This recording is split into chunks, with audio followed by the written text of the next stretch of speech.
Are the launches of Big Finish as legendary as I've been led to believe? Well, Yeah. the lunches, we weren't at the studio where the lunches are meant to be amazing. Oh, So yeah. unfortunately we had a Sainsbury's finger buffet. Yeah, yeah, bit of Was it sushi, nice? bit of hummus. bit of hummus, and a few samosas. Yeah. But I'd been told beforehand the lunches are legendary, Yeah. so I built my, in my imagination, I imagined a bit more. Seriously? Place. But we weren't. Is that right? We weren't Yeah, in the we place. weren't there. Yeah. But it was very nice, But the days were quite long, weren't they? Yeah.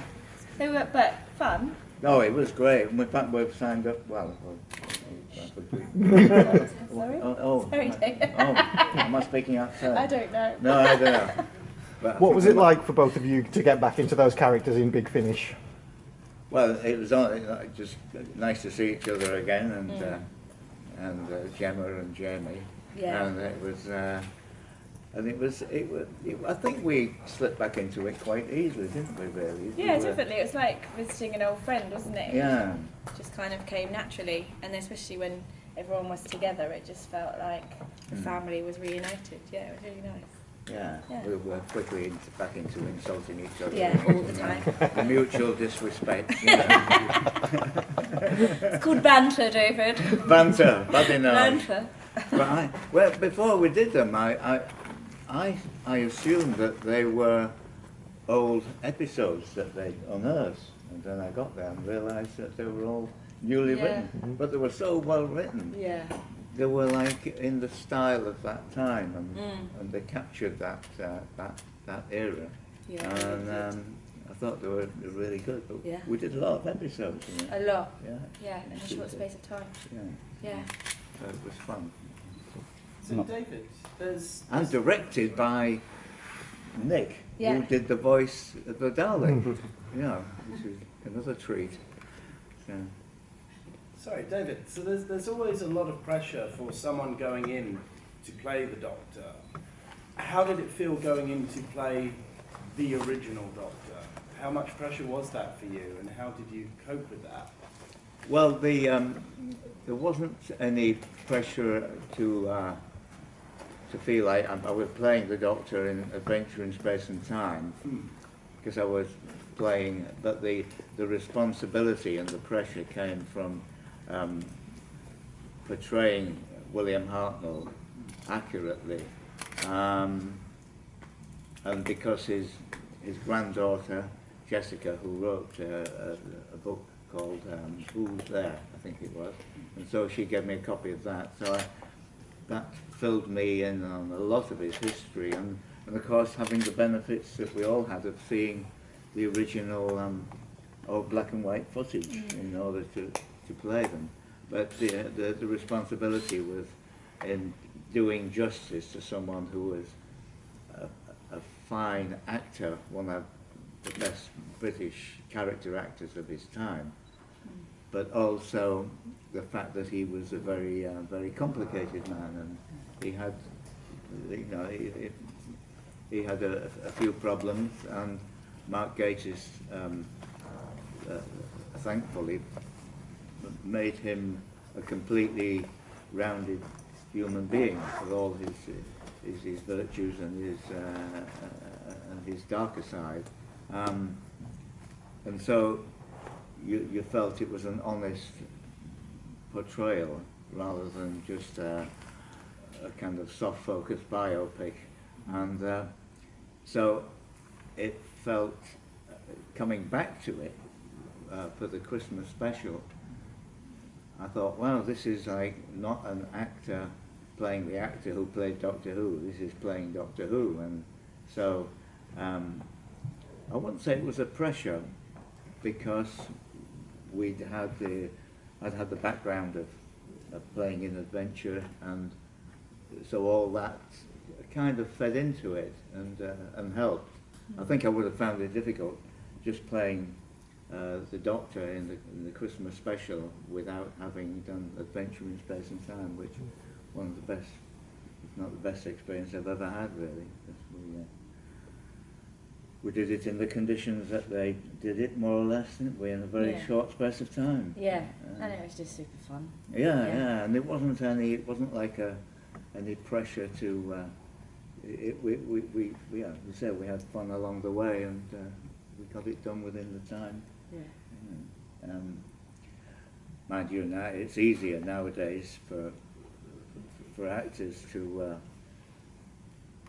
work on TV than it was in Hartnell's time, because, as you probably know, they had no time for retakes or anything, and they had to negotiate those massive cameras and all those cables on the floor, and now we can just stop and say, sorry, can I pick it up from the previous line, because I messed up. But, it's more like a play then, wasn't it? More yes. like doing it, yeah. Yes, and I should imagine the pressure of doing that, working in that way in the early 60s must have been enormous. And obviously, David, it's a special honour to be a part of Doctor Who, but it's especially nice, I guess, to be part of what you know going into it is going to be an important moment for this series. Yes. I think fans obviously can't wait for Christmas, not just to say goodbye to Peter, but also to say hello to Jodie. Can you talk a little bit about what you think makes them both such very special performers and your experience being on set with them? Well, with Jodie, because we did our paths didn't cross on the Christmas special, of course, but it did in Broadchurch, and as soon as I heard that she was doing it, I was really very surprised, but happily surprised, because I know that she's got this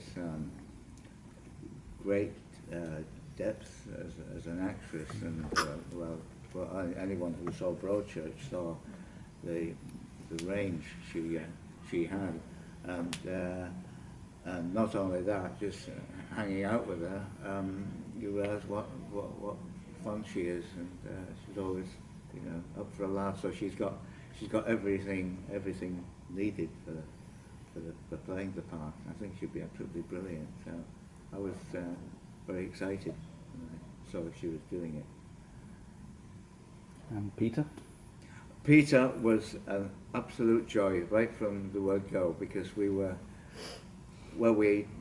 I'd never worked with him before, but I'd met him briefly when he came to the set of Adventure in Space and Time. Yeah, we didn't know that he was the Doctor then. No, and he said he didn't either, but he did. Yeah, he's a big fan, wasn't he? He was a big fan, yes, and I think a friend of Mark's, and so he just came in, and I think it was a while after that he just found out himself, so he said that he got the part. But it was when someone's been playing something, such an iconic character for so long, you just don't know when someone has kind of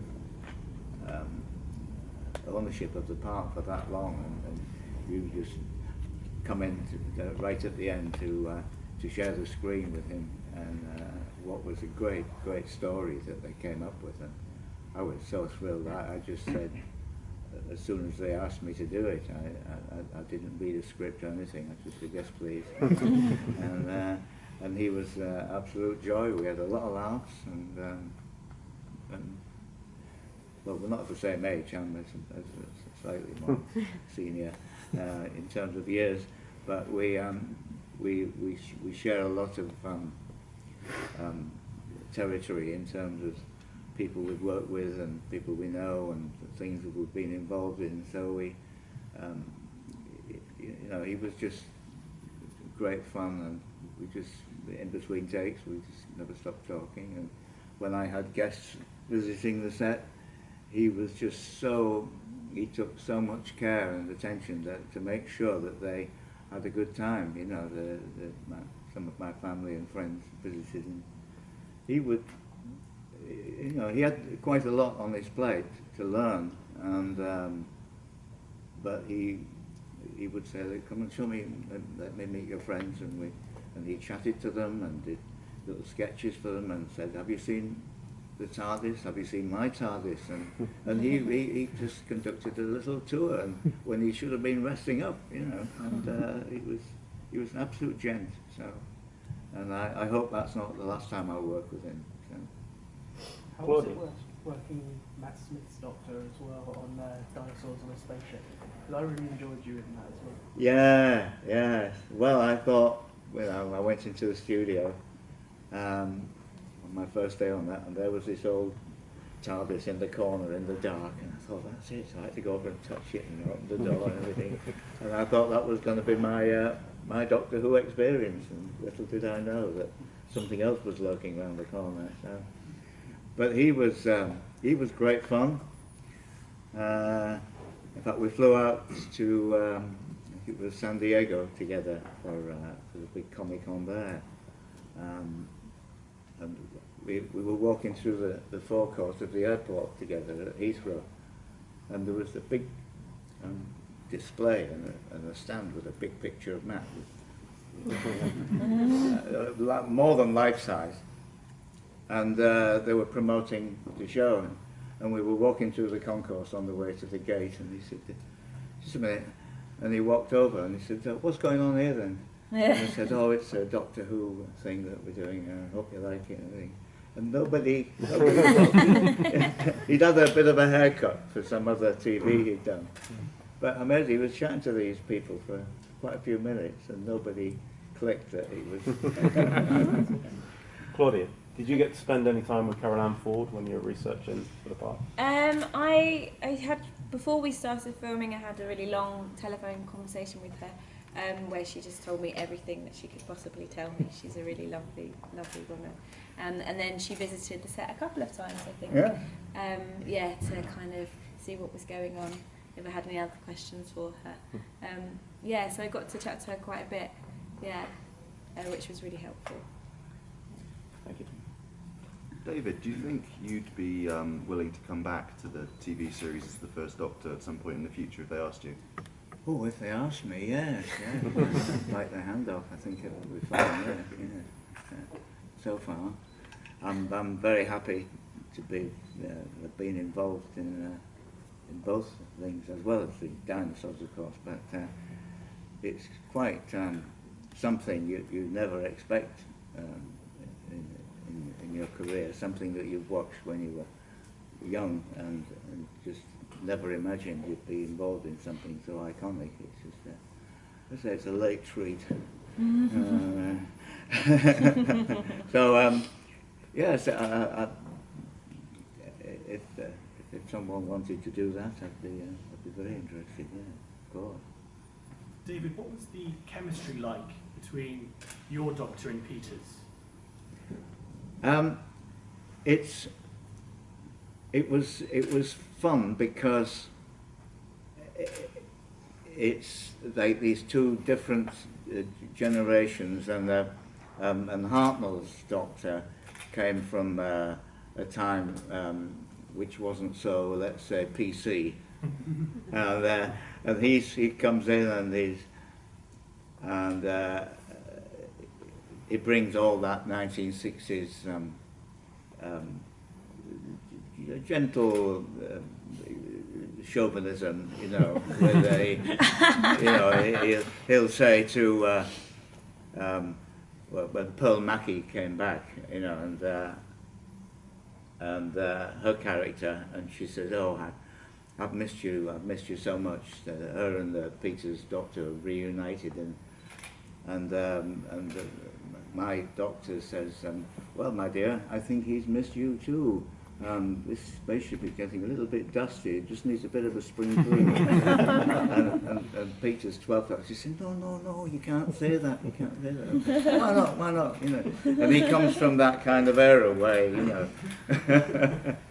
and there are a few little clashes, in terms of this thing that pop up now and again during the show, which make you realise there's quite those 50 years make quite a difference in attitudes, and because he's from that time and he's bringing all this into the scenes, and so it's